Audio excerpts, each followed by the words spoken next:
আম্মাজান, আল্লাহ কি বলছে যে এই দল করলে তোমারে বেহেশতে নেব? না, এসব কিছুই না। কোন মার্কায় ভোট দিয়ে বেহেশতে যাওয়া যায় না। না। আমরা ধানের শীষে ভোট দিলে আমরা জান্নাত পাবো, এটা আমরা বলতে পারি। আদর্শবান দল ধানের শীষের দল। রোজা, নামাজ, হজ, জাকাত কিচ্ছু লাগবে না, ধানের শীষে ভোট দিলে বেহেশতে যাইতে পারবেন। শহীদ রাষ্ট্রপতি জিয়া রহমানের নাম নিলে প্রতিদিন ব্যস্ত নিশ্চিত, আমি বিশ্বাস করি। বেহেশতের মালিক আল্লাহ তাআলা, দোজখের মালিক আল্লাহ তাআলা। কে কোথায় যাবে সেটা সিদ্ধান্ত একমাত্র আল্লাহ তাআলা নেবে। তাহলে যারা গিয়ে বলে যে তাদেরকে ভোট দিলে বেহেশতে যাবে, এটা কি হতে পারে? মুনাফিকি না, এটা রীতিমতন সেরেকি। এই সেরেকিওয়ালাদেরকে, যারা সেরেকি করে, এদেরকে বর্জন করতে হবে, মানুষকে সচেতন করতে হবে।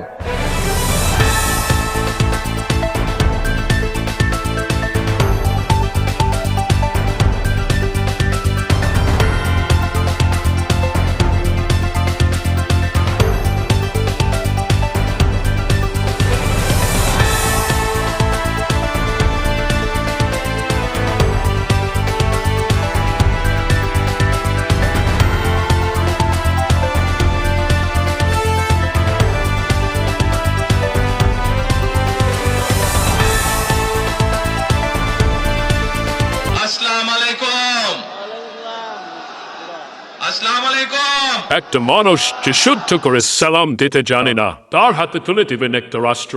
যাচাই বাছাই করে একটু ভেবে শুনে ভোট দিন।